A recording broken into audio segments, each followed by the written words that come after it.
Welcome into the latest edition of the Gurus podcast. If we look a little bit better, it's because we're on a new service. Thank you to Riverside for having us. We are here and we're back on the sports feed for the first time in a few weeks. We took a little bit of a break around the holidays. We've been very active on the reality side, covering Survivor every week. We've done an amazing job with our All Her Fault show review. If you haven't checked that out, it is our highest grossing episode on Spotify. We are crushing our numbers over there. And our Survivor episode, our most recent one, actually a new high for us on both Spotify and YouTube. So the Gurus are here, but we wanted to get back to sports here and talk about the crazy world of college football. But before we do so, Mike, how was your holiday? It was good. A lot of football, a lot of food, which is always that's why it's my favorite holiday. Thanksgiving is my favorite holiday for two reasons: a lot of food and a lot of football. I mean, we had what was it, Thursday, which was obviously Thanksgiving. We had Black Friday football. We had Saturday, which was rivalry week, and obviously Sunday and Monday. And your team played last night, so we had like 5 straight days of just unbelievable sports football on our televisions, and some basketball, as we know too. We were keeping track of some hoops as well. Yeah, by yesterday I was almost tapped out. It's kind of a full-on sprint for a few days there, and the holiday is great. I'm more of a Christmas, 4th of July guy, but I do appreciate Thanksgiving as well. And to keep up with all the sports this weekend was really taxing, but it was more the off-the-field stuff that was putting our minds in a blender. So we're going to start with that here. College football coaching landscape has been insane the last few days, and it really comes to a head with Lane Kiffin, who makes the move to LSU. And I just want to start right off the bat with this. Mike, I want you to tell me why he made this move, because I feel like there's a lot of misconceptions going around. It didn't have to do with money. It didn't have to do with his standing per se in Ole Miss. It is clearly a brand-related jump, but to really understand this, we have to get in the mind, the crazy, absurd, egocentric mind of Lane Kiffin. So why did he jump to LSU? Because he thinks he can win a national championship at LSU. And he very well could also at Ole Miss. Like, the whole thing here is, for people who don't follow college football regularly like we do, Ole Miss is 11-1. It's their greatest season in the history of the program. They are going to the college football playoff. They will likely be hosting a first-round playoff game.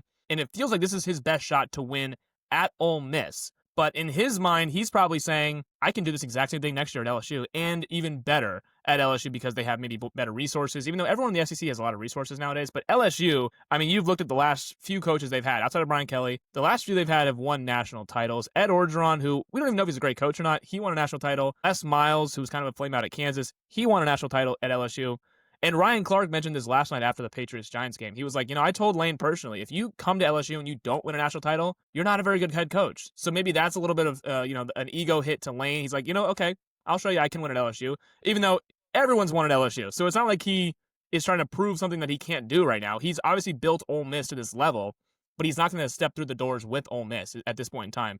I think what it comes down to is forget about money, forget about Pete Carroll or God telling him what to do. The reason why he left to go to LSU is because he believes he can win national championships and possibly become this version of Nick Saban in college football. What Kirby Smart's doing at Georgia, what Nick Saban did at Alabama, I think he believes he could do at LSU, and this could be, a next decade look for him at LSU, which obviously we know LSU is always in the national title in the national title window. Ole Miss not really is in the year in, year out national championship window like they are right now. Yeah, I think that's why he made the move, but I want to dissect it now because to me, it lacks a lot of foresight. The problem with Lane making this move is a multitude of reasons, but we have to start with this. There's clearly a desire to be great, to be legendary. There is something in him, and it's always been there, and it's always been apparent for as long as he's been in our lives, that he wants to be special. He wants to be on that platform of the Sabans, the Dabos, the Kirby Smarts, etc. The Mount Rushmore, yeah, 100%. But by making the move now and doing it in such a fashion, I think in a way, and we can't necessarily foresee the future here, but I want to try my best, in a way it discounts everything he's about to do. Even if he does win a national title, let's give him just one national title at LSU. It's a bit grimy on how he got there. And it's a bit, not cutting corners in a way, but it's almost buying a national title. And it's not necessarily the money that LSU provides him. It's the brand exposure that LSU provides him. It's the resources that LSU has that Ole Miss simply doesn't based on. It never will. No. That never will, based off their lineage of the sport, and it has to do with the inner workings of the state of Louisiana and basically the politicking around LSU as a school. That is what's important here. And Lane going to LSU and winning, to me, falls flat because if you look at what Saban did, sure, Alabama had a lineage of history Bear Bryant, decades yeah. prior, but he still had to rehabilitate that program. He lost to UAB in his first year. And then you look at Dabo. Clemson was never really on the map like that before Dabo got there and was able to establish a culture. Georgia had a great heyday, but it was clearly a program in flux. They felt like what Tennessee feels like now, a Yeah. good, not great program that was never really able to hit that next echelon. All those guys were able to kind of put their imprint on that program. The program wasn't bigger than them. They got it to a point where maybe that's the case, but Right. they're the ones who established, again, that culture, that ferocity, their imprint. If Kiffin wins at LSU, the story is not so much Kiffin, it is the LSU brand. We watched Ed Orgeron win a title with this team. Yes, we did. Clearly, you can kind of put in a B- head coach, and with the resources around you, you can compile a good enough roster to win a national title at LSU. That is only the case at very few programs. And I think more often than not, we tend to look at Texas. We tend to look at even a Florida. There was rumblings about could USC be that program. But all in all, throughout the history of college football, LSU has proved at every iteration of this sport that they are the standard bearer for this. So I think Lane is trying to really latch on to LSU's coattails here. He is so desperate to be respected and to be looked at as this winner that he is kind of foregoing what made him an attractive option as a head coach. And I think that's the biggest problem here because Lane is a player's coach. Lane is eccentric. He is vibrant. He is so charismatic. He's a character, yeah. Yes, more often than not, when you watch Lane Kiffin, he's animated. He's trying to kind of get with his players, if you will, not in that way, but kind of as just this perfect players coach. Players coach. Get the most out of his guys. If you're leaving your program in ruins that you just helped build up to a point where you could have been on that Kirby Smart level, you could have been on that Dabo Sweeney level, if you leave that in ruins, which it seems like he kind of is right now, absolutely, don't you lose your spark that makes you you? That's what's kind of so mind-boggling to me. When Nick Saban left Michigan State, he was clearly taking a step up in the coaching ranks, okay? And when we look at all these coordinators that we're going to talk to later, they're taking steps up. They're a coordinator at blank school. If they go and get a head coaching job at a Power 5 school, that is a step up. That's very normal. No doubt about it. Okay? So Lane is not taking a step up. He kind of is. It's a half step up. But if you look at the state of both programs right now, where LSU is, where it seems like they were never really fully committed with Brian Kelly because he wasn't really ingratiating himself with the Louisiana culture, with what it meant to be the head coach of LSU. It seems like they didn't really have a plan if this Lane Kiffin thing fell through. It seems like they were kind of screwed. It was Lane or bust, yeah. It was Lane or bust. So if that's the case, then maybe LSU isn't as attractive as it once was. Maybe, just maybe, Ole Miss was building something that could have been an upper echelon program in the SEC, and that is good enough. That is good enough. You can win a national title at Ole Miss because of your culture that is in place and because LSU's maybe, in a down cycle right now. They went 7-5. And then you look at Tennessee, yeah. They still can't get over the hump. You look at Georgia, a great team, but they've had offensive struggles the last few years, and who knows when that's going to really turn its corner. And then Alabama, if Kalen DeBoer lost the Iron Bowl, there's a chance he's out. So it seems like to me, Lane Kiffin was in one of the most stable situations in this conference. So what's going on? By the way, half the conference is changing coaches right now. Yes. Ole Miss was going not to to mention the teams underneath that, Mike, as you're going to point out here. No, 100%. It would be Elko, Sarkisian, and Kiffin. Those three jobs are not. Those guys are like well respected there. But I like your point about how it loses. I think it loses credibility to leave right now at Ole Miss in the midst of their best season and they're in the playoffs to then take the LSU job when they're 7-5. I think right now leaving is like, okay, well, how committed are you really? If you're going to leave us at our very, very best, it's like, what does that really make you? And again, we can get into the calendar about how bad it is and all that other stuff, but he couldn't really articulate why LSU was better than Ole Miss. That was the funny part. We watched the Marty Smith interview as he gets off the tarmac and gets on the plane to Baton Rouge. The whole thing was he was wrestling with the decision. I don't buy that he was wrestling with the decision, really. I think he's like, oh, I'm going to go back and forth. He was trying to coach the college football playoff with Ole Miss this year. He was trying to have his cake and eat it too, and that's why he waited until after the Iron Bowl result. He was staying and watching that game, saying, "Okay, if Auburn wins, we're playing in the SEC title game, and I want a game plan for that game. I want to coach in that game." So he clearly wanted to coach in that game. He said it in the interview, in the LSU introductory press conference interview. So can we touch on that for a second, Mike? Yeah, isn't that psychopathic that he wants to leave Ole Miss, yet also coach Ole Miss to a title, so that way he can get more credibility, but also leave. Take some of those guys on a national title contending team, take some of the coaches that he is with to LSU to basically say, oh, thanks, Ole Miss, for the platform, but I'm leveling up now. That, to me, is psychotic. And again, I want to preface this by saying this is not the same leaving Memphis to go to Arkansas. This is not the same of being an offensive coordinator at Oregon and going to an SEC school. This is going to a direct rival that at this point in time, technically, was not really that much of a better job. It's a better brand. It has better lineage. Right now, on December 2nd, 2025, LSU is not in a better position to win a title than Ole Miss. That is not debatable right now. Now they are because Lane Kiffin's there, but yes, sure, that, yes, 100%. LSU was in ruins, kind of, and they weren't at the what Kirby Smart was when he went to Georgia and picked him up from being Tennessee. They had a bad season, and Brian Kelly was never a fit. They weren't so far off from winning a title that it's like he's going to bring them back up to what they were. They're not Florida. Let's just say that they're not 4-8. They were 7-5. They had a bad season, but Ole Miss was 11-1. They beat LSU this year. They beat them the last 2 times they came to the Grove. So 100%, he's leaving a very stable position and a team that could win the national title, and he's going to LSU and he's trying to have his cake and eat it too. He's trying to bring his players there.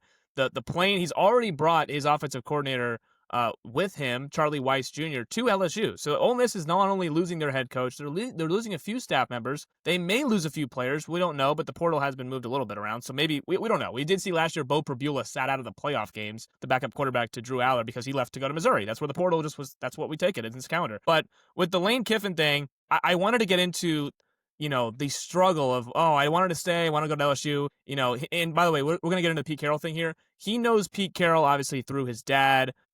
He called Pete Carroll allegedly, and he called Nick Saban allegedly. That's what he said after the Egg Bowl. He said, I'm going to talk to my 2 mentors in life right now and see what they have to say. Apparently, Pete Carroll said that Lane's dad would have told him to take the shot, go to LSU. He would have been like, yeah, take the shot, go to LSU. God told him to move.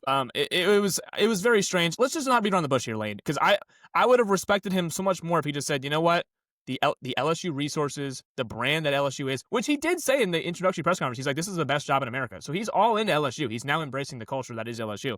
But the wrestling of, I don't know, I want to stay and he wanted to stay and coach the playoff. He was never going to stay at Ole Miss. Let's just get that point out right now. He wanted to stay and finish this job with these group of players at Ole Miss and then go to LSU, which he can't do under this calendar of college football that we do. It would be like Tom Izzo leaving in February, right before March Madness. It just doesn't happen because the calendar doesn't let you do that, obviously. So leaving right before the postseason is not really a thing in college basketball or college baseball or any other sport you can name. So he kind of wanted to finish this thing, but the wrestling of, I don't know, I could stay, he was going to LSU the entire time, I believe, and I believe the only holdup was he wanted to coach in the playoff. That's why you see it didn't happen after the Egg Bowl. It didn't even happen Saturday at 3. It happened after the Iron Bowl when they realized, okay, Ole Miss's season is over until the playoff. There is no SEC title game. That's going to be it for Lane. He can't wait this out 1 more week or 2 more weeks. That was it. So I think that the whole the way he got to LSU, because we know why he did it, really. I mean, let's be real here. But the way in which he got there was very, very messy and poorly handled by Lane, in my opinion. Well, he deflected blame the entire time. It seemed like he didn't get there based off his own words. It seemed like he deflected it to Pete Carroll and God, the Southern excuse that comes up all the time, the Southern scapegoat. God and everyone else. That's basically what we hear. And look, if he just came out and said, LSU is an amazing job. It's a better platform than Ole Miss, and I want to win a national title. And I think that Ole Miss's resources, although they're great, pale in comparison to LSU. And then, if he said that, we could disagree, but at least we'd respect that he owned his decision. Not once as he came out and just said, I wanted to take the job. It's everyone else that wanted him to take the job. It was so difficult for him that he couldn't even make his own decision. By the way, this is coaching college football. This is not going to war. This is not getting a potentially life-saving surgery that could have dire consequences. This is coaching college football. This is about employment. Make your own decision. You're the one coaching. You, Lane Kiffin, are the one coaching. And the fact that he tries to throw these other people somewhat under the bus is just disgusting. And it's basically a Lane Kiffin. It's doing a Lane Kiffin. It's leaving way more messily than it has to be. It's leaving the place you left in utter chaos because you simply can't be an adult. And the fact that LSU wants to get in partnership with this after what he just did is a little weird to me. I understand Lane Kiffin's a great coach. He's an amazing recruiter. He clearly built this Ole Miss program to heights that I don't think any of even Lane's biggest supporters could have imagined a few years ago when he took this job. But still, aren't you a little bit worried about how all these Lane Kiffin stories end? It's the old adage, insanity is the definition of doing the same thing over and over again and expecting a different result. That's what it feels like the Lane Kiffin experience is at this point. You go to a place, it's awesome because he is a good coach at his core, but then his personality overshadows his coaching ability. Things get a little bit rocky, and at the first sign of something either being wrong or potentially being better somewhere else, he bails. And every single other place he leaves, everyone around those places talk terribly about him. The only one that, for whatever reason, has remained on his side is Nick Saban. And I think that's really interesting because I'm almost positive they have the same representation. And I'm sure they actually are friends, regardless. But I think that is really interesting because it's clear all the ESPN guys that have similar representation to Lane that paddle the SEC are all fine with this move. Casually, they're all fine. They're all defending Lane, whereas everyone else on every other station, including this one right here, the Guru station, is seeing right through the crap that he's pulling. And it just feels so obvious to me that his potential at LSU is now limited based off the last few weeks. If this ended a little bit smoother, I would be sitting here with a much different tune saying this is a program-changing move for LSU. They are going to be a national title favorite in 2 or 3 years, and this could be the start of a dominant era. But now, if I'm a parent of a 4-star quarterback and Lane Kiffin walks in my house, why in the world would I believe anything he says? Because based off his entire career, he has lied and done everything in his power to rise his standards and lower everyone else's. It's a very selfish move to... By the way, I want to go back to your point about how this is not John Summerall going from Tulane to Florida. A massive step up in resources and everything. Ole Miss is literally going to a direct rival of Ole Miss. He's going from Ole Miss to LSU. So he's going into a direct rival in the same conference, by the way, in the middle of a playoff run. So this is unprecedented stuff. I just want to set the context there. I do want to go to Lane's introductory press conference because I want to actually hear your opinion on this. So he said, I don't want to know about the money at all. I actually asked Jimmy Sexton not to give me any of the details on the numbers of what my contract looks like at LSU.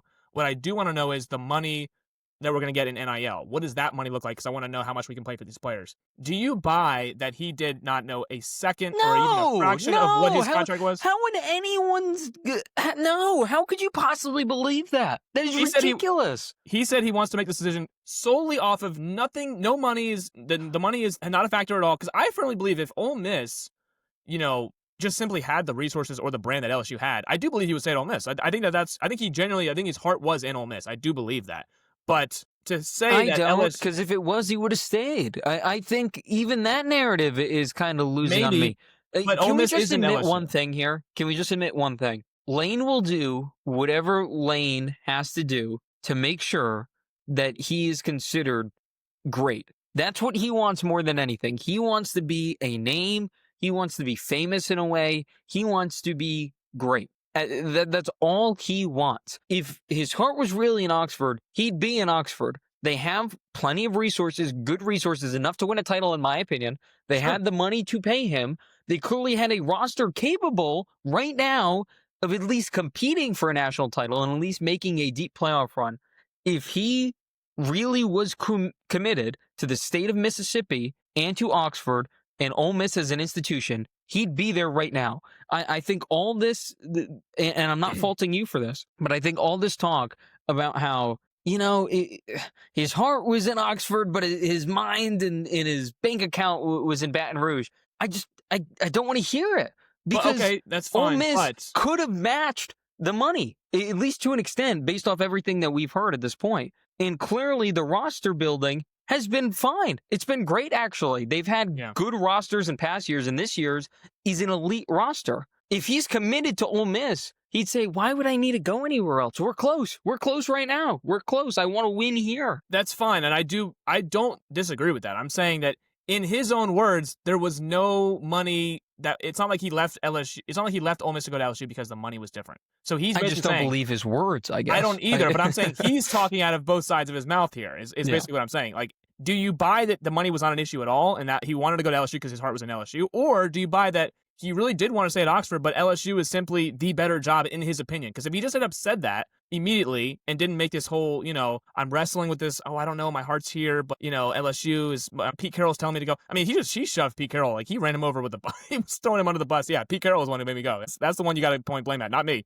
It wasn't even his own. He couldn't even really stand on it. So that makes me figure, okay, was his heart really at LSU? Did he really want to go to LSU? Or is he just making excuses as to why he wanted to go to LSU? Like, it didn't feel like he couldn't explain what LSU was better at than Ole Miss. So I do firmly believe that he did like Ole Miss a lot. I mean, he turned down the Florida job to stay at Ole Miss. I think Florida's right up there as well, but they were obviously 4-8 this year. But I think LSU had to have just offered him, they had to have given him the moon and the stars. Be like, hey, this is your runway here. Like, you're gonna win a national title. We're gonna win multiple national titles with you, Lane Kiffin. And I think it was literally Lane Kiffin or bust from LSU's standpoint. So I think, again, if I'm Lane, I don't know what the truth is for Lane because he's been lying multiple times and not giving us the actual truth. And I even think that the Pete Carroll thing is not a lie per se, but Pete Carroll was not the reason why he went to LSU. I don't think it was like the final. Okay, well, Pete Carroll did it, so I have to go now. It wasn't like the final nail in the coffin as to why he went to LSU. I think Lane is just coming up with excuses as to why he was going to leave the whole time. I firmly believed 3 weeks ago he was going to LSU.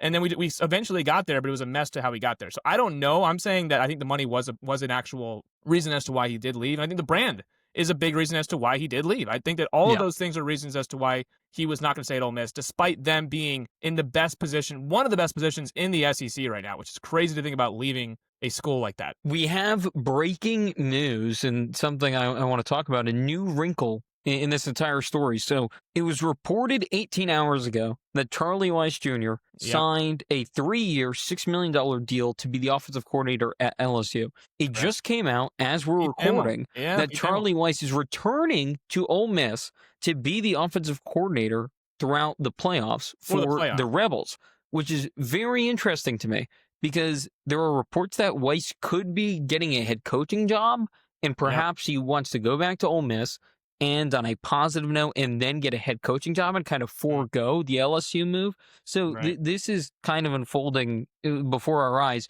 What do you make of all of this? Because it seems like this is just another wrinkle to a giant mess in Oxford. I don't even know what to make of all this. Because remember, we saw the report of, and Lane denied it, but the ultimatum that he said, it's like, hey, if you're coming to LSU, you got to get on this plane right now. We can't stay here and coach Ole Miss. We gotta get in the LSU building right now and start this whole thing. And it appeared like some coaches did leave with Ole Miss, or did leave Ole Miss with Lane.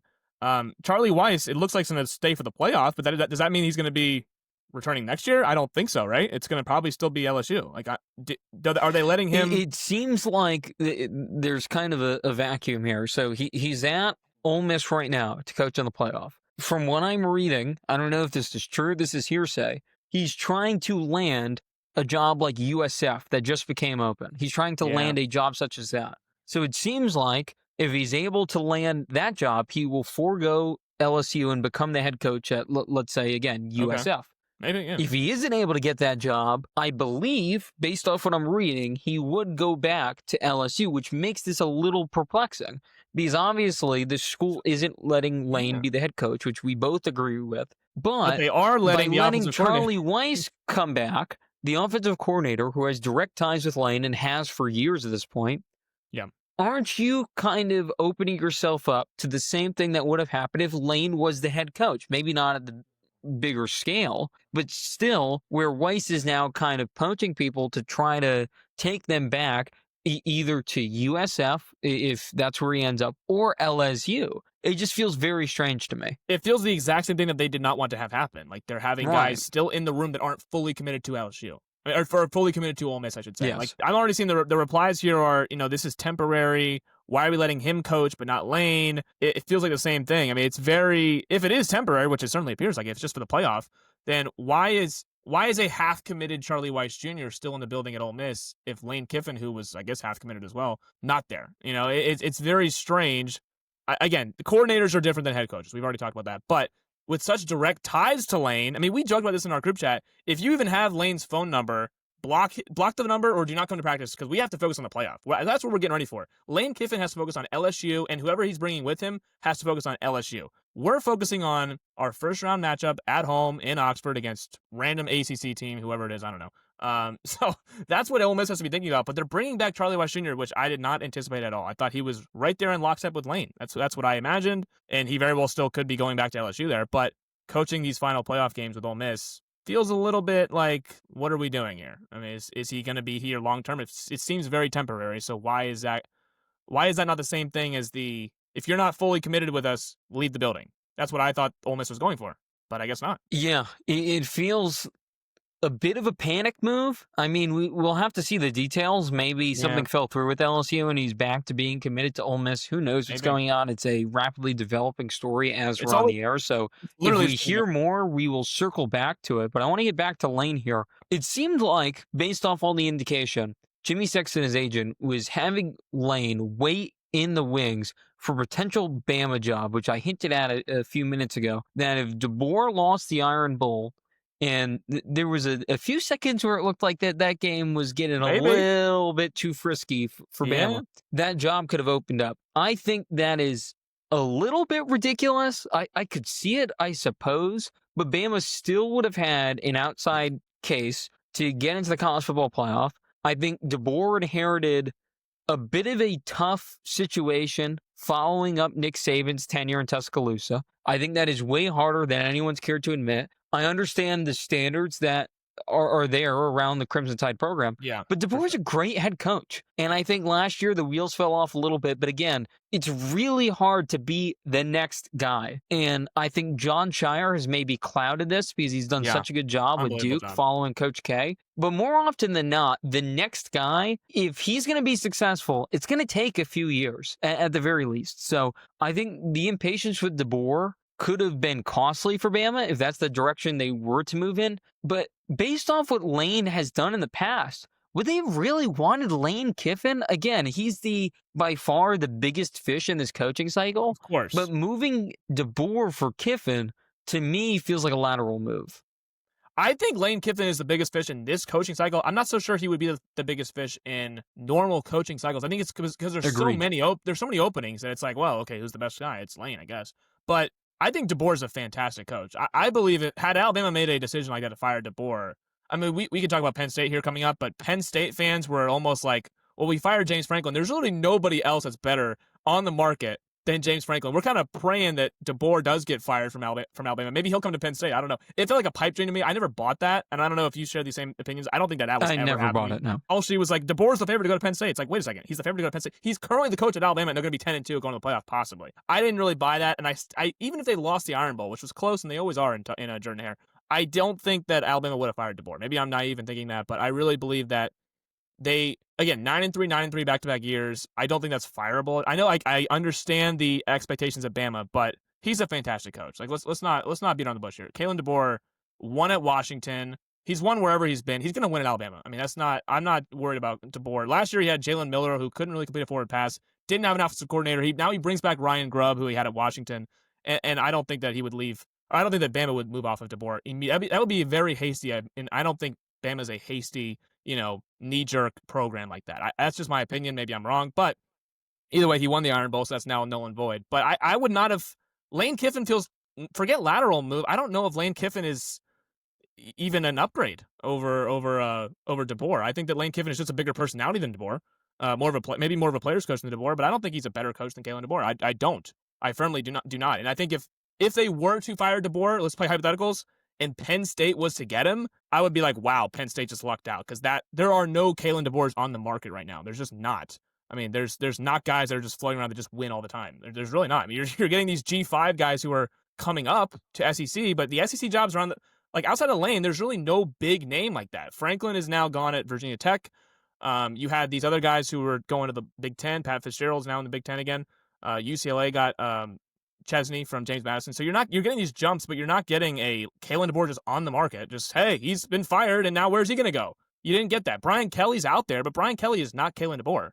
He's not. I know he's been to a title just like DeBoer has, but I don't think that Brian Kelly is any better a fit than James Franklin was, and he let James Franklin go. So I'm talking about Penn State now, but I'm just getting back to Alabama. I do not think Bama would have and should have ever fired Kalen DeBoer. Based off whatever rankings you want to go off of, they have anywhere from the 2nd to 8th best class next year as well. I think firing DeBoer at this point, even if you were to bring in a great recruiter like Lane Kiffin, would have destroyed that class. And here's the other thing. Yeah. Yes, Bama has had great classes year in and year out, but it's not DeBoer's guys. And DeBoer was an amazing recruiter at Washington, getting his guys in the building quickly as well. This still really isn't his full team. I think there was kind of this weird middling ground where kids were like, oh, wait, I'm not being coached by Nick Saban anymore. I'm going to look elsewhere. And then you're always going to get other top recruits, but it's not necessarily the guys you specifically want. You're just going to get whoever's available at that point. Right. So DeBoer is instilling his culture still. It takes a little bit of time, especially after everything that Saban was able to accomplish throughout his tenure. You can't just follow that up. You need to kind of do your own thing here. And it's going to take more than a year and a half to really instill your own brand, your own style for this Tide team. And do we know that he wanted to follow up Nick Saban? I mean, do we know for sure if the Bama job was open, would he be for sure taking Bama over LSU? I mean, he seemed pretty gung-ho that LSU was... I mean, we heard Tides that he liked Florida a lot. Remember he coached at FAU. He loved Mike, you want to know the funny part is, I don't even know if DeBoer really wanted Bama. It seemed like it was one of those things where it was too good to pass up. He 100%. Physically couldn't deny it. His heart was in Washington. It seemed like his family wanted to stay in Washington. But he was at the point where he's like, I simply can't pass up being the head coach of Alabama because it's such an honor. It's such an opportunity to go after Saban. But if you're the guy after the guy that followed up Saban, is that really as desirable at that point? I'm not sure. I don't think so. Again, I don't know. I can't get into Lane Kiffin's mind, but I don't want to either, but why would he want to follow up Nick Saban? Again, not directly follow up, but be the guy after the guy at Nick. I feel like Lane should want to forge his own kind of thing. I would not. I know him and Nick are close. Well, that circles back to the top of this entire podcast, the rant I started this with. It seems like his idea of a legacy is being overshadowed by the fact he doesn't understand how those legacies were carved out. They were carved out by going into programs that were either once prestigious or were flirting with the idea of being as such, and lifting them up in winning a title. And he was on pace to do that at Ole Miss. He had done it. He was beloved in Oxford. He had his own tagline, the whole SIP stuff. His image was being, loved him. Yeah. By the way, his image was also being kind of reinvented, if you will. Like he was rehabilitated. It was literally a complete. Well, let's put it like this. I think a lot of people either didn't know or forgot the Lane Kiffin that burned all those bridges at Tennessee with the Raiders, getting fired at the tarmac, all that, even the embarrassment with what happened at the end of Alabama, all that seemingly was in the rear view. This was like a new guy. And I made the comment, it seems like he finally got it. And that's the thing that has plagued Kiffin. It seems like he's a good coach and that he's able to recruit and do all these things, but he didn't get that last level. And finally now it looked like he had that last level. He put everything together. But by making this move, it's apparent he still just doesn't get it. And that to No. me should be a little concerning if I'm an LSU fan. It's very concerning about LSU. It felt like the Ole Miss lane. We all liked the Ole Miss lane. I mean, the general public liked Ole Miss Lane Kiffin. Yeah. Prior stops, people were like, I don't like this Lane Kiffin guy, especially with how he. I almost compared it to Jimmy Butler. Jimmy Butler at Chicago, it ended poorly. Jimmy Butler on the Timberwolves ended poorly. Then everyone kind of liked Jimmy Butler on the Heat because it was like, oh, this is fun. He's kind of reinvented his image about the way it ended in Philadelphia, I should say, before Chicago, Minnesota, and then Philadelphia, it ended bad with the Tobias Harris over me. And then he goes to Miami. It's like, oh, we like this version of Jimmy Butler. And then he burned that bridge as well. So it's almost like these guys somehow, it's just kind of how they're wired. And every lane divorce will kind of look this way. And that's kind of what if you're LSU, you are going into this, in your mind, 10-year plan with Lane Kiffin possibly. And you can assume by the end of it, however it ends, we don't know how quick it might end in 2 years, might end in 15 years. We don't know. You can safely assume that you are signing up for a bad divorce. Whenever it happens. We have no idea when. Maybe they'll win 5 titles before then and it'll be fine. But it'll still be an ugly divorce nonetheless, because that is what Lane Kiffin has shown us in every single one of his stops. So that's, in my opinion, that is Lane Kiffin. So if you're LSU, you know what you're signing up for. And I hope that they are okay with that. Because you can't then be like, oh, we didn't know we were going to get this Lane Kiffin. It's like, well, yeah, you did. This is what Lane Kiffin has done at every single stop. Yeah, there's really no room for failure here because especially with the governor getting involved and pretty much everyone around LSU burying Brian Kelly and saying, we're never going to make a mistake like that again. Like that's not going to happen. We're not going to overshoot here. And then you bring in Lane Kiffin. If this fails, this could really, I wouldn't say bury the entire program, but it would be really hard to come back from this, in my opinion. This can't fail. It can't fail. And if it's mediocre, whatever. But if this looks like maybe you make a few college football playoffs, but you're not really competitive, maybe you make one semifinal. But if you don't even make a final here, let alone win, if you don't make a final, then I'm like, okay, is LSU as a brand starting to dwindle? Because they just struck out twice in a big way. It seems like Orgeron got a little bit lucky with what he inherited. So you can almost count him as a third. If that's what you're following up, Orgeron, again, inheriting and being a bit of a failure, and then Brian Kelly being a total failure. If Lane's also a failure, that's 3 in a row. 3 in a row, There's not a lot you can do after that, and there's always going to be a guy that sees the LSU logo that wants to coach that team. I'm not doubting that. But I don't know if you're going to get the quote-unquote best hire of the cycle candidate anymore. That might be gone if this fails. Well, not to go all first take on you and give you who's got the most pressure in this game, but I think LSU heading into next year, and I don't see heading into the next few years, that program is in they have a lot of pressure. Lane Kiffin has a lot of pressure to win a national title next year or the years to follow. Like we talked about Ryan Day losing to Michigan 4 years in a row. After that 4th loss in a row to Michigan, it was either Ryan Day, you win a national title or you're going to get fired because we cannot have this anymore. The pressure was on Ohio State last year. They could feel the pressure on them last year to win a national title with that roster and that NIL and that all the money they spent on that roster. Like it was like, okay, if Ohio State does not win the title, we have an issue here of a guy who was on third base. But nonetheless, I think with Lane Kiffin, for the foreseeable future, again, it's a very first take here. LSU has to win a national title. There is so much pressure on them now in the SEC with Texas and with Georgia, with Kirby Smart's doing, with what Mike Elko's doing, obviously with what DeBoer's doing in Alabama, with you leaving Ole Miss kind of in ruins now. LSU has to be up in those conversations again. They just have to be. If not, then what are we doing? What did you do? You were in a stable position and then you completely failed and then burned out at LSU. That cannot happen under any circumstance at LSU with what their resources are and what they're going to try. They have to win, honestly, multiple national titles. Like they have to. Like they should have to. At least one. But I think with this landscape of college football, with the expanding playoff, you're always going to be in the playoff with LSU. And it's going to expand again probably. So you're going to have multiple opportunities to win national titles with these new formats. Like you're just going to have too many opportunities to not do it. Is basically what I'm saying. Like in a 14 playoff, Ryan Day loses one game at the Big House and he's out. Can't even make the playoff in the 14.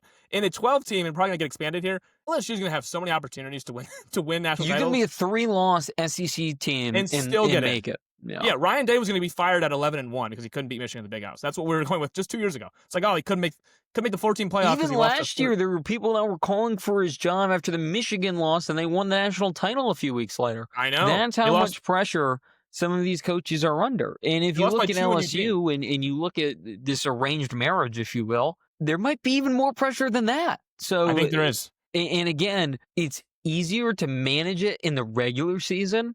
We'll see how it works in the playoffs. But Mike, I want to zoom out here. I want to Okay. look at this coaching cycle as a whole, because there's been a kind of a buzz phrase throughout. Yep. Too many high profile jobs, not enough high profile candidates. So many schools are in this NIL era seem committed to these knee jerk reactions, to trying to find their guy and invest money in their guy because they think they can essentially pay for relevance in college football. Yeah. So we've seen Florida, Auburn, Arkansas, Penn State, just to name a few, move off their coach.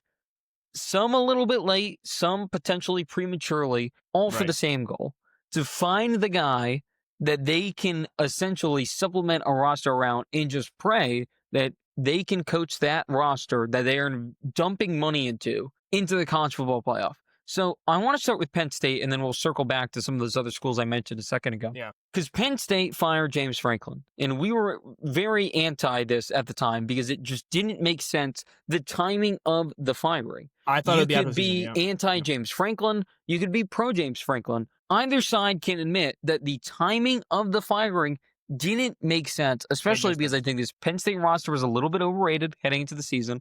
We watched them on the field. It wasn't all James Franklin that was the problem. And yes, there was that monkey on his back, if you will, this big game problem that he had that was real, by the way. That's a big Regardless of what he wants to say, it was real. It was a real thing that happened. He cannot be the Michigans or the Ohio States of the world. And then now with Oregon. the new conference, Oregon is in there. That is 3 teams definitively ahead of Penn State. So that was a real issue. But firing him in the middle of the season was allegedly designed to be at the forefront of this coaching search. But what happened was LSU made a move. Auburn made a move. Florida. Potentially Bama was making a move. Florida did make a move. Arkansas made a move. Kentucky made a move, etc., going down the list. And what you have is a job that is inherently not as good as I think people think it is, because at best, you're starting in Tier 2 of the Big Ten. That's where you're starting. Yep. And it's a definitive Tier 2. There is a big gap. It's not the SEC where, the logos are a little bit different and the brand prestige is a little bit different, but you're at least all in the same recruiting hotbed for the most part. And given a special year or two, you can just kind of recruit yourself into relevance. That's not the case in Penn State. The Northeast is good. It's not great for recruiting. Pennsylvania has had some great years, as has New York. But if you look at New England, not really anything there. If you look at the Mid-Atlantic, I'm talking Maryland, Virginia, Delaware, that area. There's some guys sometimes, but not the same as the Texas, the Louisiana, the Mississippi, the Alabama, the Florida, that region, Georgia.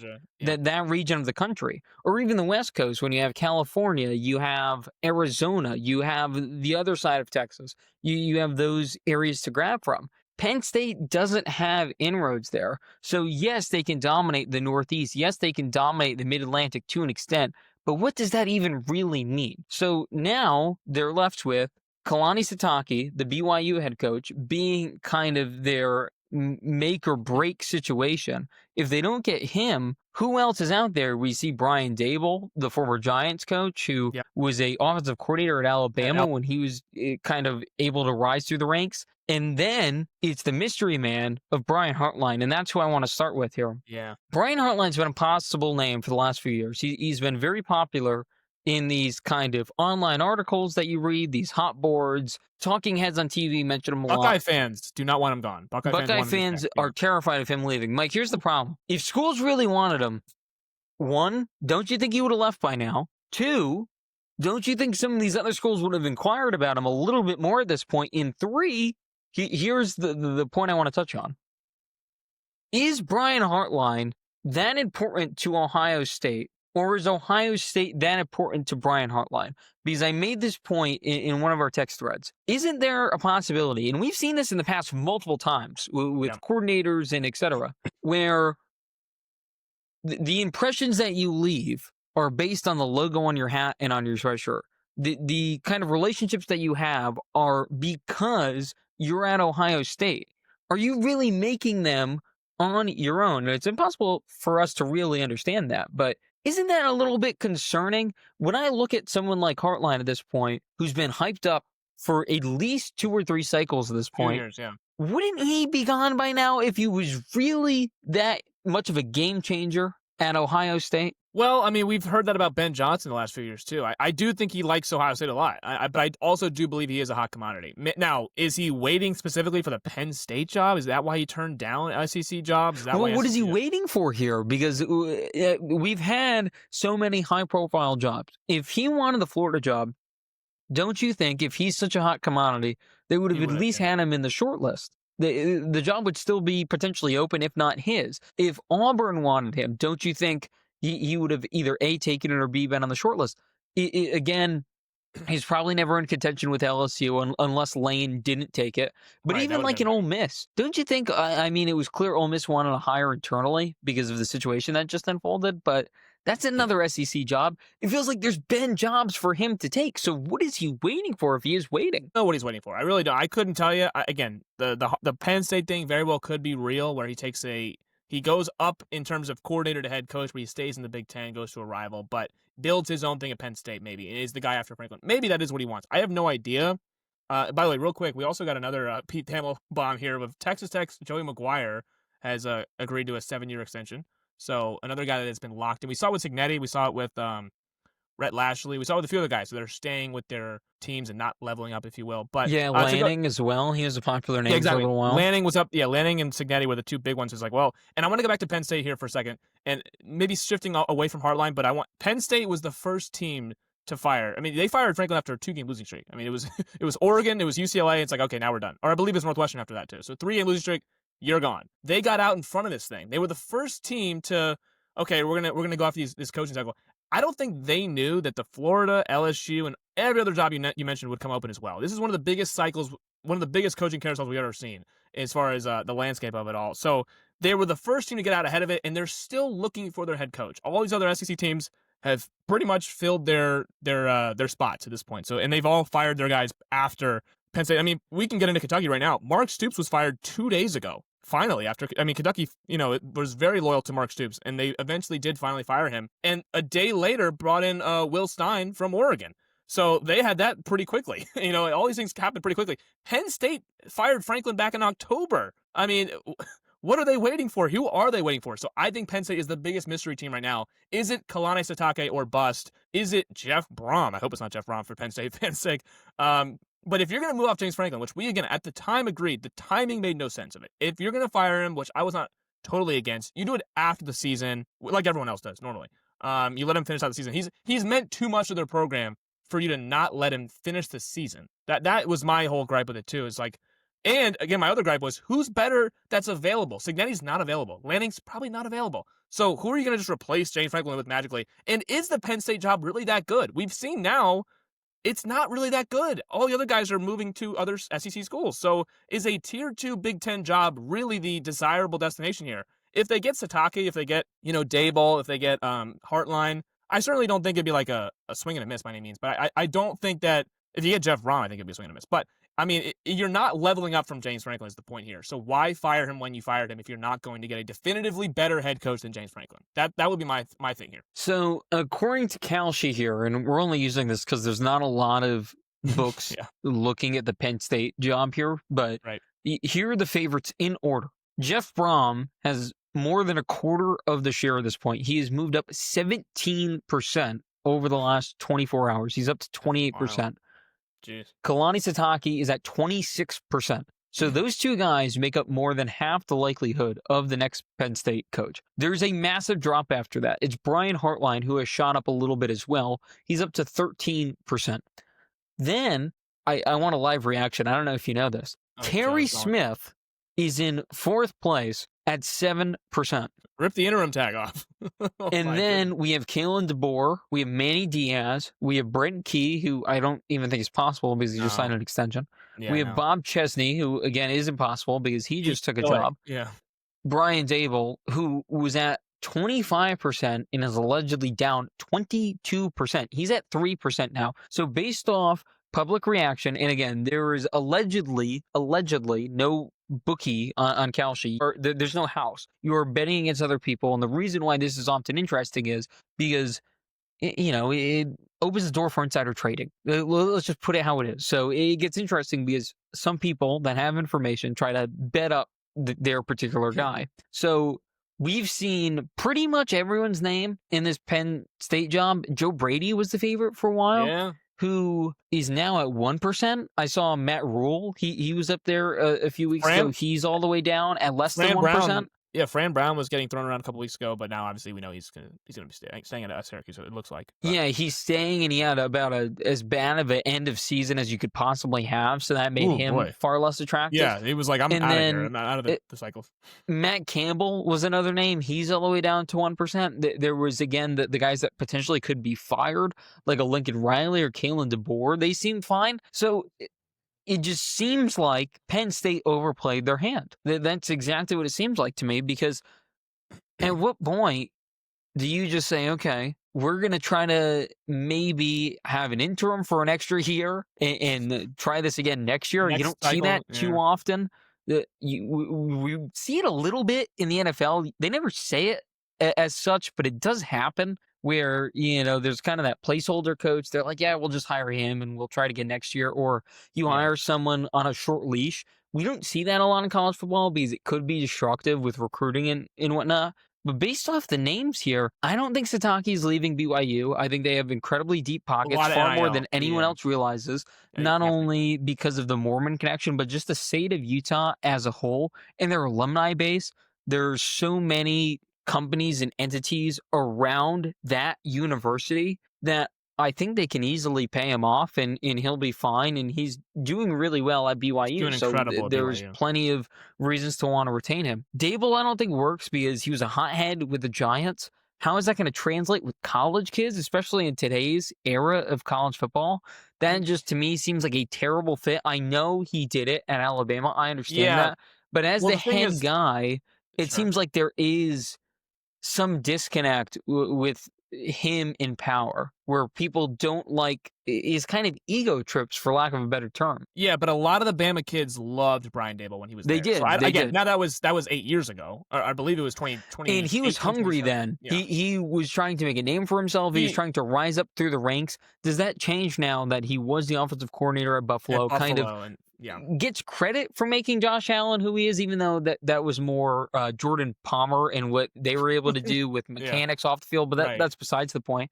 And then obviously how terrible things went at the end with the Giants. So and by the way, and he got Stephon Diggs in year 2, 3, whatever it was that Josh Allen got. So that helped too. But yeah, Brian Dable does get credit for that Josh Allen resurgence, if you will. But that was before. Yeah, so since he's been in college, he has been the offensive coordinator for Buffalo and then a head coach for 4 years, I believe, 3.5 years with the Giants. So didn't work out in New York. I wouldn't hate to see Brian Dable back in college just because I want to see how it works. And again, I do think Penn State right now. What is your entertainment wise? Yeah.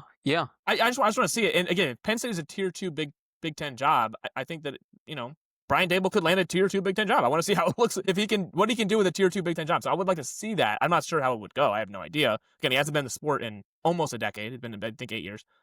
Again, if you're Penn State, you completely overplayed your hand here. You did not get DeBoer, who apparently was like the wish of many Penn State fans, at least. I don't know if that's who their program was shooting for, but I don't know who they're going after right now. I mean, if it is Hartline, that's a coordinator. The other head coaches out there, it does think that BYU has a lot of NIL money, so they could easily keep Satake, and then you're looking at like the Jeff Brohms of the world. And I'm sorry, I'm not firing James Franklin under any circumstance if my consolation prize is Jeff Brohm. I'm just not doing it. I would refuse to do that. But that's my thought. That's my thought process. Right now, Penn State's in a bad if you had to put 100 on it, who's the next coach of Penn State? It'd have to be Satake or Brohm. Those are the two guys that I've been saying that for a week now. I feel like I think Satake is the guy they want. I don't think Hartline's gonna happen. Even if I don't know if they want him or if he wants them. I don't think Hartline's going to happen. It feels like that's more just Twitter speak than it is actually legitimate. I would say Satake or Brohm, and my guess right now would be would be Satake. I think. I don't know. I think that if BYU loses on Saturday, maybe this is it for Satake. I don't know. It's a tough one. The interim stuff with Terry Smith is interesting because Dabo was an interim. The only one who's really got the interim tag ripped off and then gone on to do great things was Dabo in 08. I don't think Terry Smith is that. Obviously, I don't know if Penn State believes that he's the next Dabo Swinney, but I don't know. I think Penn State's eyes are set on Satake, and if they are able to get Satake, I think that's a really good get. I don't think it's a terrible consolation prize, but I think Satake would be the one I'd be going after. I don't think it's on the table. I just don't. I really don't. To me, right now, I think it's Terry Smith. I think it's the only logical option. The interim. And okay, it could be one of two things. It could be an interim tag, like in reality, you're not going to tell the public that he's still an interim coach. That's not going to happen. He could have a short-term deal for not a ton of money with the expectation that if you are terrible at this, we are moving on from you and we're going to try this again in a year or two in a better cycle with maybe deeper candidates, a deeper candidate pool.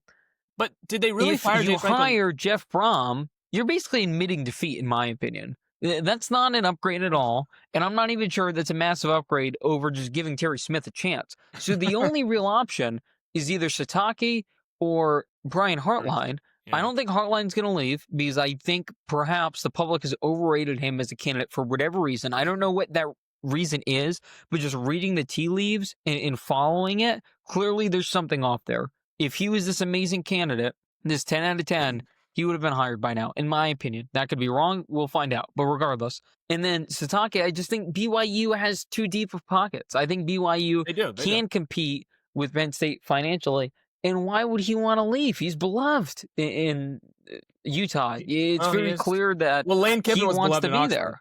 Yeah, true. I don't know. The loyalty in college football is kind of null and void at this point. I don't know, but I would say, why would they fire James Franklin just to remove the interim tag for Terry Smith? There has to be something more than that. There's no way their thought process in October was we're going to fire James Franklin and Terry Smith's going to be our permanent head coach. There's just no chance.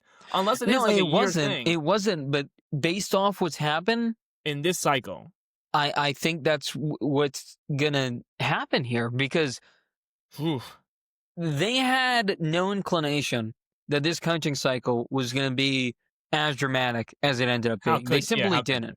We didn't. No. And based off we had to have known based off, everything that we were watching the last few years. I made the comparison that it's very European soccer-esque. The second something goes wrong, the coach is blamed and the coach is fired. Right. Satake is a Mormon, and he's clearly connected to the culture and the university that is BYU. I don't think he fits with Penn State, and I think Penn State wants him because he's a great coach. But to me, it just doesn't make any sense. And if nothing makes sense, wouldn't it just be a little bit easier to hire the guy that is already in-house and try again rather than swing for the fences with Jeff Brom, who I think is my second in the clubhouse right now? None of it really leads to Penn State being a power in the Big Ten. It just all leads to the same place. Penn State being slightly better than mediocre. No, I think regardless of what it is, I don't think that they won this at all. This divorce did not go the way they imagined. I think that's. By the way, live talking right now, Brahma shot up even more. He's up to 34% now. Satake has fallen to 25%. So the gap is widening. That's not good. I'm not saying Jeff Brom's a bad coach. I'm just saying that would be accepting defeat. That would be like, okay, we fired James Franklin to hire Jeff Brom. If I heard that 2 months ago, I'd be like, what are we doing in Happy Valley? Me too. And what about one of the underrated jobs in the country? Because I think with all the openings, particularly in the SEC and with Penn State, that Cal has kind of gone under the radar. And Cal looked like a job that was pretty good for a while. And Justin Wilcox, the beginning of something seemed to be in place to the extent that he was almost the head coach of Oregon twice. Because he is an alum, and it seems like he is a good just culture builder, and he was doing something, so to say, with a Cal roster that didn't have a lot.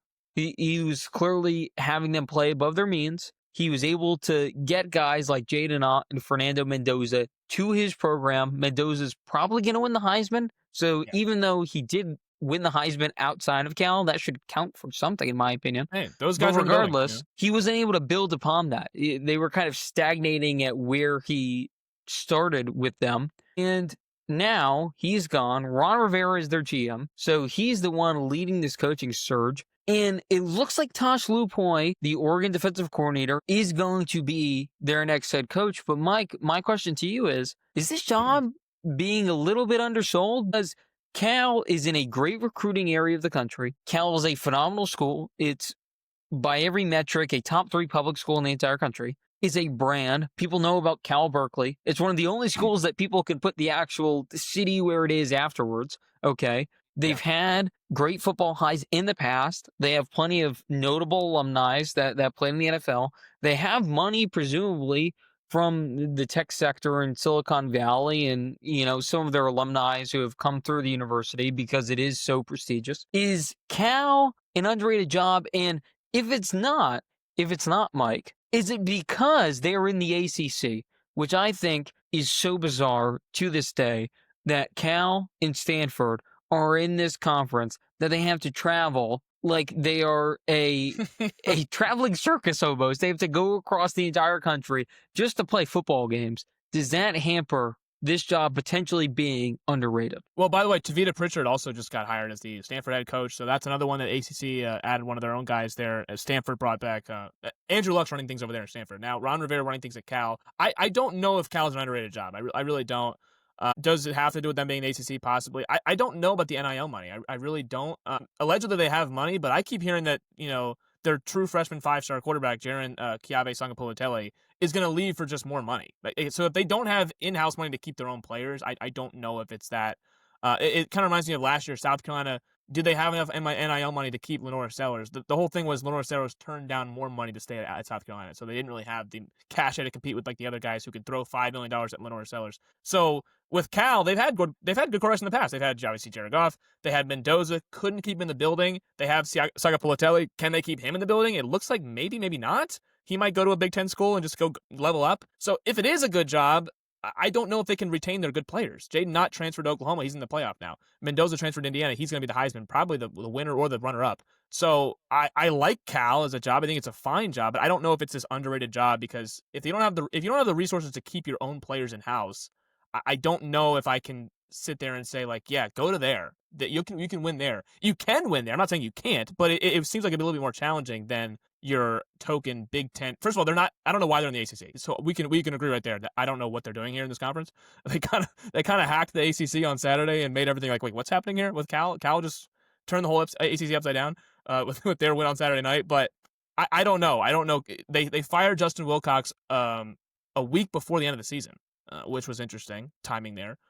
And it looks like that it's going to be Tosh Lupoy. So I don't know. I don't know what to make of Cal at this point. I got to see if they retain their good players because they did win 7 games, I believe. They went 7-5 this year, so that's pretty good for Cal. They're supposed to win 4 games. So nice season by them, but I don't know if it's really as good a job as what people are making out to be. I know it's in California, but I don't know if that equals great job. Same thing with UCLA, I'm a West Coast football guy. I went to school at Oregon, so I have an appreciation for what was the Pac-12. And I think there's something at Cal. They need to have the money. If they don't have the money, then it's a little bit concerning. Right. There's all this talk about, salary caps and all this stuff to kind of level the playing field so everyone is spending, but you can only spend a certain amount. I think that would help them dramatically because of their recruiting footprint in their area and how much talent is just in the state of California, period. But right now, I'm a little bit concerned with the conference, and that's why I brought it up. I was just going to say it myself. Sure. Playing in the ACC hampers this team's ability because who wants to have that travel schedule, especially because at this point, they still are technically student athletes, regardless of how much class they do. That's a separate topic. But right now, they're still going to class. They're still doing work. They are student athletes, especially in a school like Cal. That is extra taxing if you're spending half your time on the East Coast, near the Atlantic coast. So I just think if Cal can make a move in the next few years, because these conference alignments are constantly shuffling, they can go to the Big 12. If they can go back to the Pac-12, if the Pac-12 is viable again, whatever it may be, they need to find a place that is easier for them to not only compete, but more so than anything, just be in their area. You need to play games on the Yeah. West Coast. You need to play, the USCs. You need to play the UCLAs. You need to play these teams because it helps your brand. Cal against Wake Forest helps no one in the equation. It just doesn't do anything. You know who they need to It's play? nice that Cal's able to keep Stanford, but Cal against Duke does not move the needle for anybody. No, they need to play Oregon State and Washington State again too. Those are two teams that they used to play every year. Washington State, Cal, Oregon State, Cal. Those two teams are on their own island now as far as conferences go. It leads to a bigger question, which we'll cover in the third segment here. But I wanted to go to Kentucky because they just hired your guy, Will Stein. Is Kentucky an underrated job now? I mean, why did Kentucky, who fired their coach later than anyone else, they immediately jump on who I believe is one of the better coordinators in the country in Will Stein, and he ends up going to Kentucky. Why was Kentucky not talked about in this whole time? Because remember, Arkansas fired their coach. Obviously, Bobby Petrino was the interim. Florida fired their coach, Billy Napier, Sunbelt Billy, like week 6 or 7. Auburn fired their coach, Hugh Freeze. It was like, when's that guy ever going to leave? So of the SEC jobs here, obviously Ole Miss became open, LSU became open. They fired Brian Kelly. Kentucky came open at the very last second, and Will Stein goes there. Is their resources better than I'm giving credit for? Because I view Kentucky as a basketball school, but they do have resources. Kentucky has NIL money to use. Is Kentucky maybe of the SEC teams a little bit maybe slept on? So we're going to start with Stein here. My problem with Stein as a hire is the fact that pretty much every person who is the offensive coordinator at Oregon is hyped up and gets a head coaching look. And that's just how it goes because Oregon is an offensive-centric program, even with Lanning, this defensive-minded guy throughout his tenure, obviously, with the quarterbacks going to New York and being Heisman finalists. You're basically saying to the world, we are still the Oregon that you remember with Chip Kelly, this high-flying offense. It looks different. It's a little bit more grit now. There's more focus on the run game and being physical at the line of scrimmage, but we are still an offensive powerhouse. So how good is Will Stein compared to the program that is instilled at Oregon in kind of the branding of West Coast football, this kind of run-and-gun offense that you're recruiting for in Eugene? It's kind of a mixed bag. I think there's a lot of people in Oregon happy to see him go. I think there's other people that are really upset. And I think nationally, his reception is a little bit different than those around the program, the diehard fans of Oregon football. I'll say this. He's clearly of the Ben Johnson style of we're going to pound the rock and it's going to open up the pass game. And that might not appear the case if you just catch highlights of Oregon, but if you watch in and week out, they run the ball way more than I think people realize. They're the only team in college football right now, I believe, averaging over 200 yards on the ground per game. They have 3 backs right now that they rotate in and out. Noah Whittington, Jair Hill, and the guy that I call David Montgomery, who I think is just really a future power back in the NFL, and Jordan Davison. So you have those 3 guys that you're rotating in and out, and then everything on the exterior with Dante Moore under center. And, you have McClellan, and you have DeCorian Moore, and Evan Stewart hasn't played this year, but presumably you have him. Yeah, Oregon receivers aren't healthy. No. So that is also another reason why they've been so prominent running the football. But the reason I'm saying all this about Oregon, it's much easier to look like an amazing offensive mind when you have 3 banks that you can use, all of which have NFL upside. You have a quarterback who, if we started the NFL draft tomorrow, could be the first overall pick off the board. And you just had 2 that were Heisman finalists. Bo Nix was a top 10 pick, and Dylan Gabriel was a day 2 pick. And then you have wide receivers littered throughout your team. Stewart was a bona fide 5-star. If he played this year, probably would have played himself back into first-round contention. You have DeCorian Moore, who's probably the best true freshman wide receiver in the country when he was available.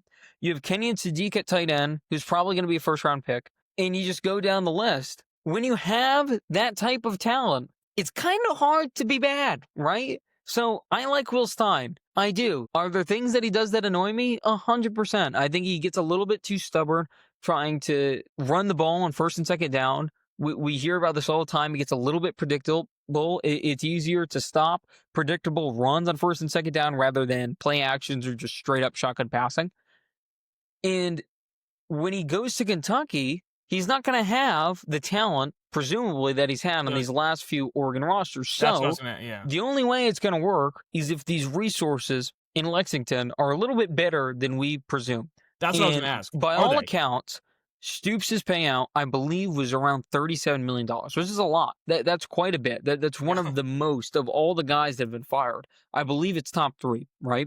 So you're only making that move if you have money. Well, let's just say it how it is. Teams are not going broke to fire the head coach. That's just not happening, okay? So Kentucky has money. I've always perceived the Kentucky job as people really care about football around there, but the Yeah. basketball team's been so Takes important precedent, that yeah. football's kind of taken a back seat, and the football team's kind of been able to be frisky. You get a big win once every few years. You compete with like a Georgia or a Bama once in a while, and that's good enough. But I think there was such opposition the last 12 months of why can't Kentucky football compete? We have the money, we have the resources. Basketball can only use so much. We want to compete in football now. We're in the SEC. We have a good recruiting footprint around these other states with all these recruits. Why can't we be a contender right now? So I think Kentucky is an underrated job because I think the region is really special. And if you're in any job around there, let's put it like this. Is the 4th best player in Pennsylvania better than the 21st best player in Georgia? I'm inclined to often say no. That's just how it is. And is it easier to go under the radar in Georgia where there's so much talent and you're like the wide receiver 2 on a team that is winning a state title and maybe you're being a little under-recruited because your top guy is a bona fide 5-star? Is that more likely that you hit rather than you're in the middle of nowhere in Pennsylvania?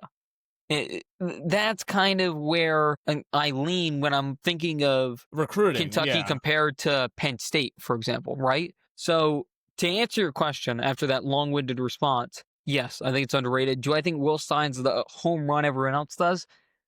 Not necessarily. I think I want to see it with a lesser talent profile around him, and I want to see if he can instill what he's helped install in Eugene, in Lexington. I think that's going to be a challenge because, Nike resources are no joke. That's why Dan Lanning's being able to be retained in Oregon because the backing of Nike and the community, by the way, because Eugene revolves around Oregon football. Like, people think Oregon's an all-around sports school, and it is. It's Tracktown USA. The track team's great, and basketball's had its moments, both men and women's, and softball's made a few World Series. All that stuff is true. But the town runs around Oregon football, okay? So it's much easier to look good under those circumstances rather than if he was the offensive coordinator at, let's say, I don't know, Ole Miss, for example. Yeah, well, I want to see if he's able to maybe bring, because I think portal is going to be a big thing with Will Stein. Can he get guys in the portal to Kentucky that have the talent to make that team a legit sneaky, frisky SEC team? Because I do believe that they're willing to spend money, whether it's portaling or in the recruiting department. But yeah, of those SEC jobs, I think that's kind of a sneaky one that people weren't talking about initially. But good. I think it's a good get for Kentucky. I really do. I don't know if we don't know if Will Stein's going to be any good. We don't know if any of these guys are going to be any good going from, I mean, the G5 guys going up. You talk about Summerall, you talk about Golish, you talk about Silverfield, all the American Conference head coaches going to SEC jobs. We don't know if they're going to be any good either. So these are all kind of like shot in the dark gets. But, getting a coordinator at Oregon who's been around a lot of talented players, maybe has some connections to that different, you get a West Coast guy at Oregon. Maybe he can bring in some ties of, obviously we know the offense, but I mean, as far as like getting players that are actually good players, Kentucky doesn't have any good players. That's really what it boils down to. The Wildcats do not have good players to compete in the SEC right now. So they need the Jimmies and Joes right now, not the X's and O's. By the way, he's from Louisville, so that's the ties to Kentucky right there. Presumably has some ties to the region. He's playing at Louisville, so that is a little bit funny, given the schools obviously hatred for one another. By the way, Louisville is going to probably lose Jeff Brom, so that job's going to be open. Yeah, does he turn? Maybe if the Louisville job comes open, does he kind of bail out? Who knows? Does he pull Josh McDaniels?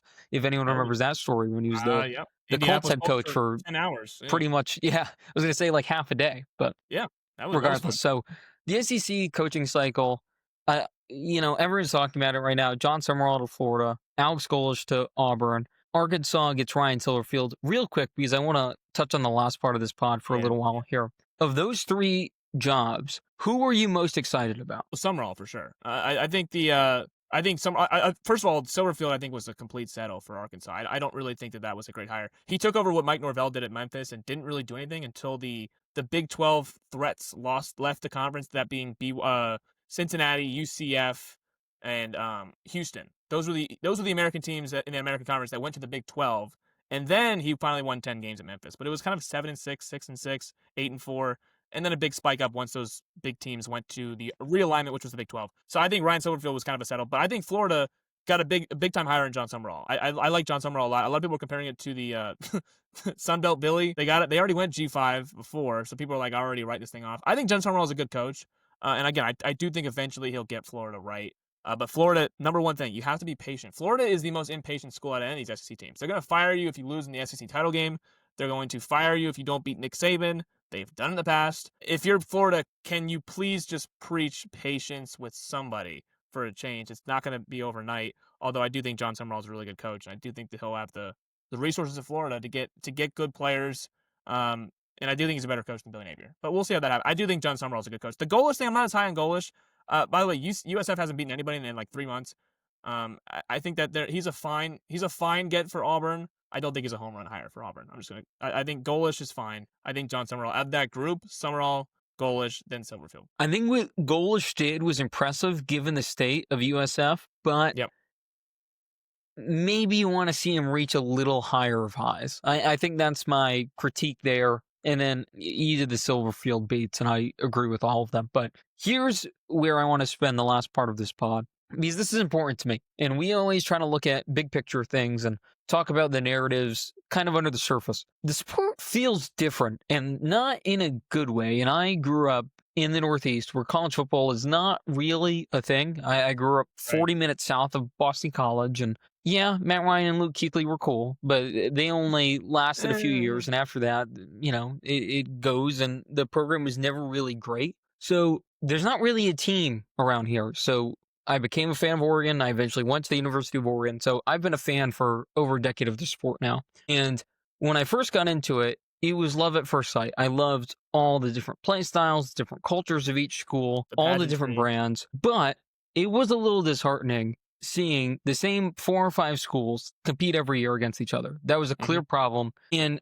let's just call a spade a spade. The SEC was playing with different rules than everyone else. They were clearly compensating players to some extent, or manipulating certain ways to get players in-house. Whatever they were doing, it was scummy, and it allowed them to, again, kind of rise above everyone else. The last few years, sure, the SEC is still great, but it's a little bit more even. So we've got that trade-off, right? So that's good. Yeah. It's clearly a deeper sport than it ever has been, especially this year. It feels like, really, there's like 6, 7 teams that could win the national title, which is 100%. Really cool.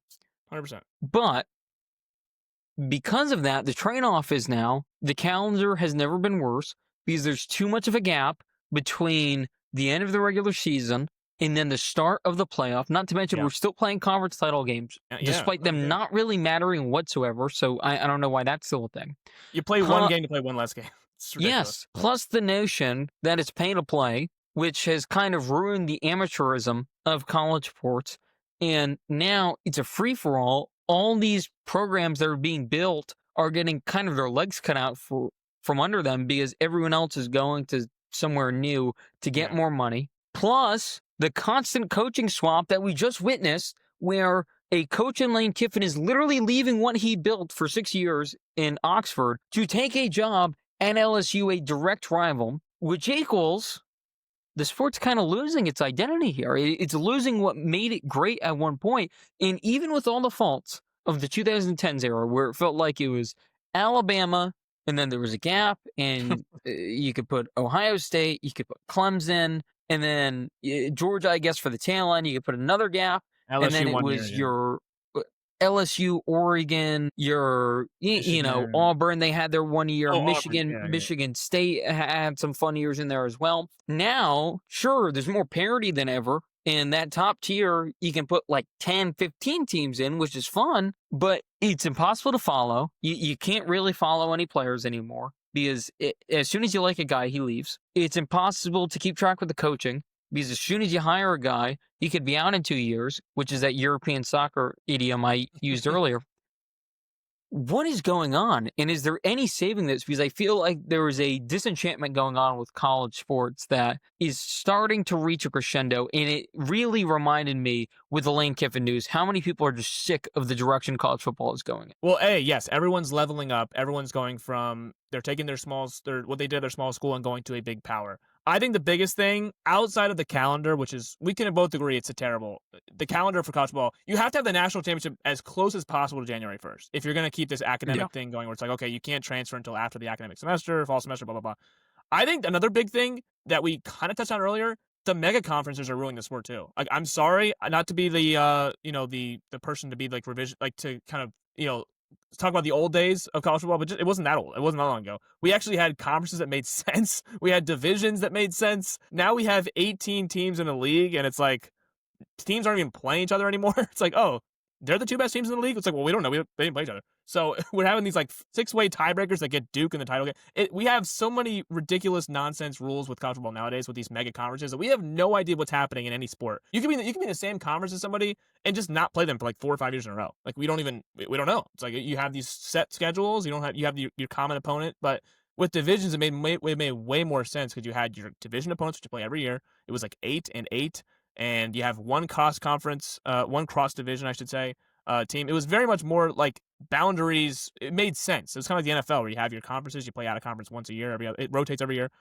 Now it's mayhem. We have 18 team conferences. We have Cal, Stanford, SMU now in the ACC. We even have the Big Ten, which is kind of wonky now, where we have Oregon playing Rutgers. We have Washington playing Rutgers on like a random Thursday night. I'm like, what's going on here again? The Big 12 is, all the way from UCF to Utah in Provo in Salt Lake City. So it's all mayhem, and it feels like that's what we're losing the sport as well. The calendar we know sucks. The mega conferences, I think initially people liked them. It's like, oh yay, or Oklahoma and Texas join the ACC. Oh yay, Oregon, USC, and Washington, and I guess UCLA too.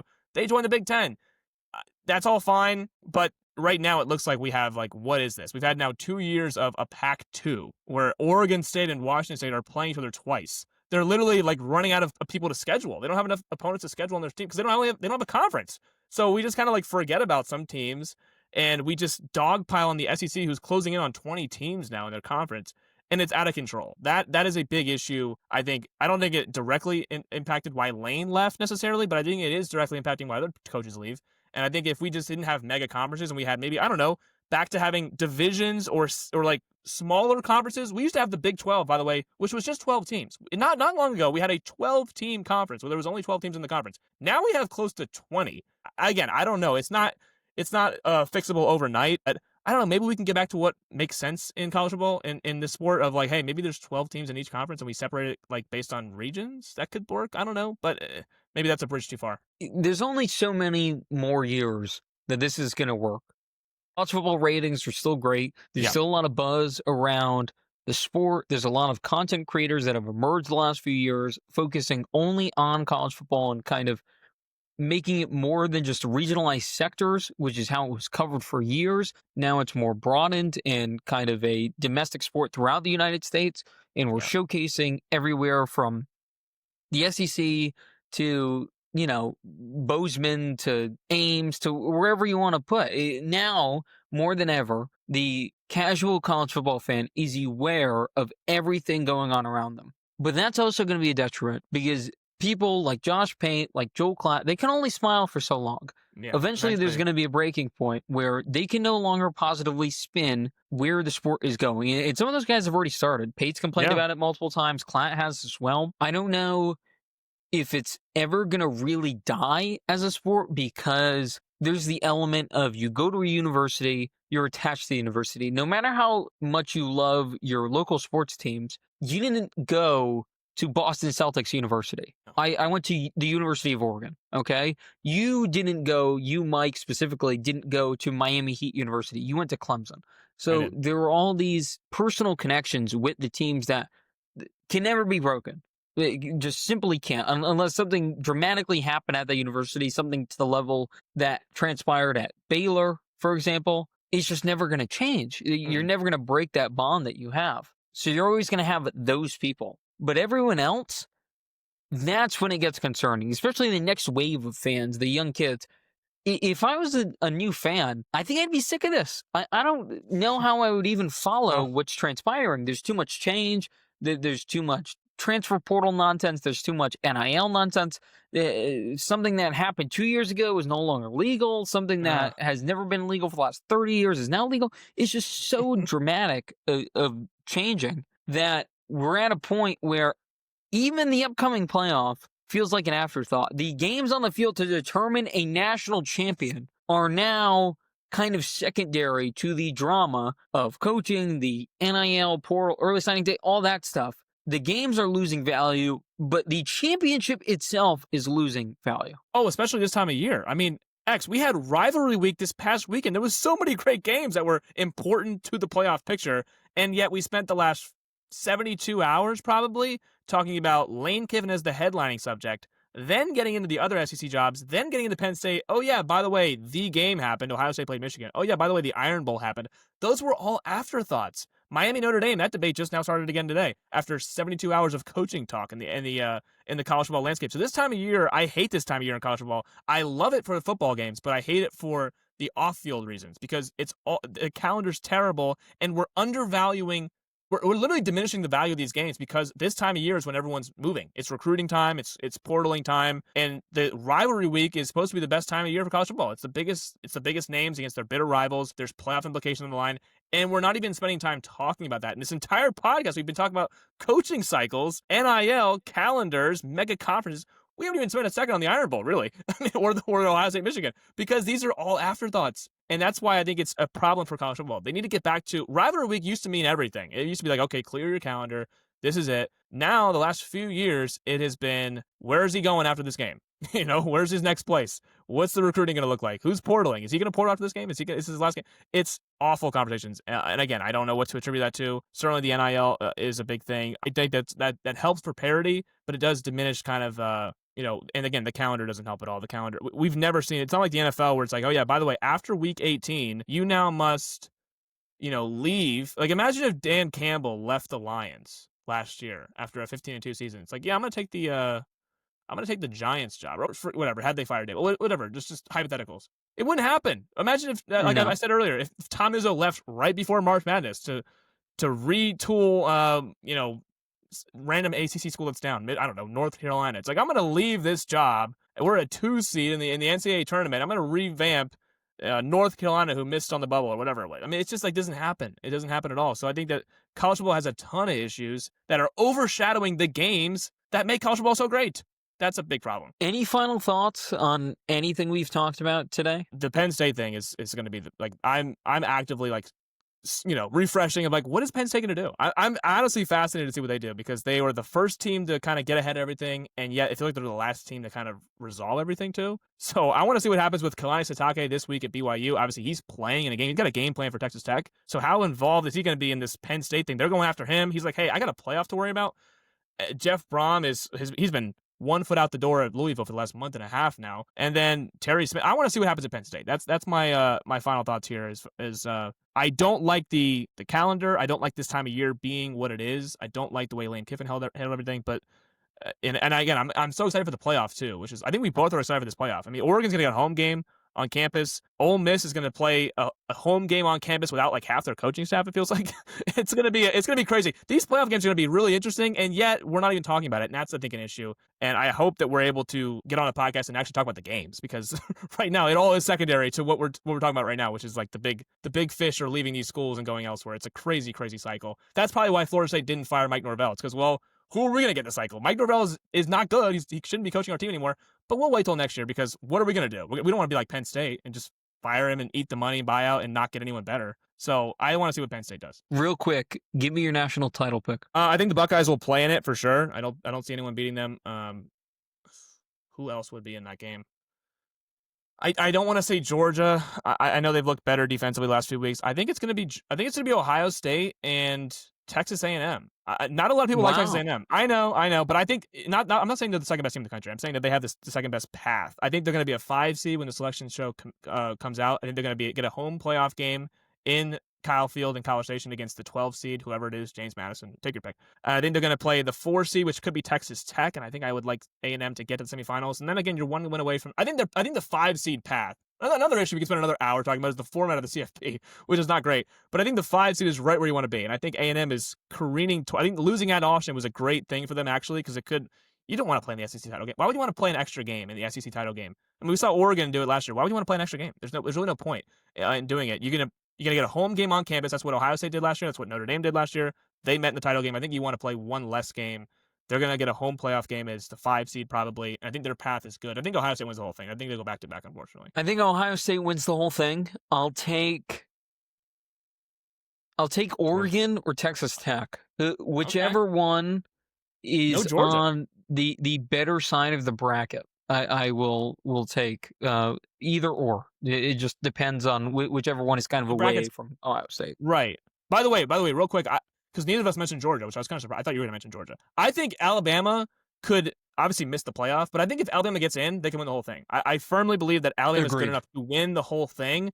I got to see what the bracket looks, but I think they're good enough to go on the road and beat anybody because I watched them. I'm a little worried about Ty Simpson. I think he's a little bit more limited than people give him credit for. But if DeBoer can kind of scheme around his deficiencies, I think Alabama has a chance. That's how much I respect Kalen DeBoer. I think they're really good. I do think they're really good. And again, winning in Jordan-Hare is not easy. They never win easily in Jordan-Hare, but I do think Bama's really, really good. I think they could beat Georgia a second time. I watched them go into Athens and end a 28-game home winning streak. So I think they're really good. But I think like you said, it's about 8 or 9 teams on a short list. I think you can probably cross Ole Miss off now. But I think there's probably 7 or 8 teams that could legitimately win the national title. And I think Notre Dame's in there too. I don't know if they're going to get in, but I think they're in the conversation. So that was our return to sports potting here. It felt like a long time coming. We will be back tomorrow night for another Survivor review, so make sure to check that out, and make sure to check out all of our previous content, because we've been doing a lot in the reality sector. I'm sure we're going to be reviewing another show here in the next few weeks. We talked about potentially doing movies. There's going to be more fun sports stuff for us to cover as well. The NBA, we're going to do a check-in upcoming, and just kind of a general mailbag, just answer some of the biggest questions around sports in the first few weeks of December here. So there's a lot on the table here before we really ramp up and get into Christmas time. I don't expect us to talk about college football for the next month or so, maybe after some of the playoff games, depending on how that goes. But I am college football out after this because it upsets me more than anything at this point. I don't enjoy talking about it. I think it is one of these sports where I love it deep down, but it kind of just irks me. The place it's at, all this movement, it just really bothers me more than anything. It's just not fun. And it's tough to analyze because of all the movement. These teams, even now, the product, it's sloppy. None of these teams are that great. In a regular year, I think this Ohio State team probably would have lost the game already. But given the kind of the landscape around them, they've looked dominant, and that's a credit to them. The Big Ten has been bad this year. I don't think anyone anticipated Penn State being as bad as they were. Some teams were really down. SEC had some down teams. LSU. It's just been a kind of a rough year. Even if you look at some of the other great teams, I don't think Clemson's been Georgia's that great. I don't think Oregon's that great. I think Texas Tech is really fun, and they have a high fifth gear, but I don't know how often they can reach that. Ole Miss now without Lane, forget it. Texas A&M, I don't like their quarterback and Marcel Reed.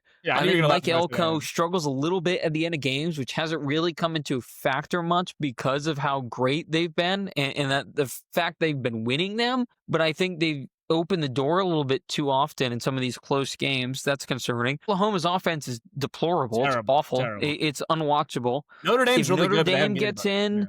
I like CJ Carr. I think that's a good team next year. I wish they had Jeremiah Love next year. Notre Dame feels like they're still in the middle of something. That they're not quite there yet. Alabama, we hyped up, but again, Ty Simpson is very limited in my opinion. BYU, I'm not taking seriously. Miami, I'm not taking seriously, as is the case for Vandy and Texas, and that's pretty much every team that can make the college football playoff. But, so, by the way, like 90% of the teams you mentioned could probably win the whole thing, and they're not that good. I don't think. Like they're not dominant. And I'm not even gonna bother with the other teams, the lower conference teams here that could sneak in. James Madison, Tulane, North Texas, who it seems like they're going to be in trouble as well. If your coach leaves I'm kind of out on you. Their mind is somewhere else, okay? Even if they're staying and allowed to coach their current school, their mind is simply somewhere else. They're not thinking about you anymore. They're thinking about someone new. So we can just write them off and they don't have a chance anyway. But regardless, that is our current schedule here the next few weeks. I have some YouTube videos coming up as well. We are on Riverside now, as I mentioned, so the quality is way better. It makes us more happy to record these podcasts and get more content out to the masses. But as for Mike Testa, I'm Xavier Aguiar. Make sure to like, subscribe, do all that fun stuff, and we will see you next time.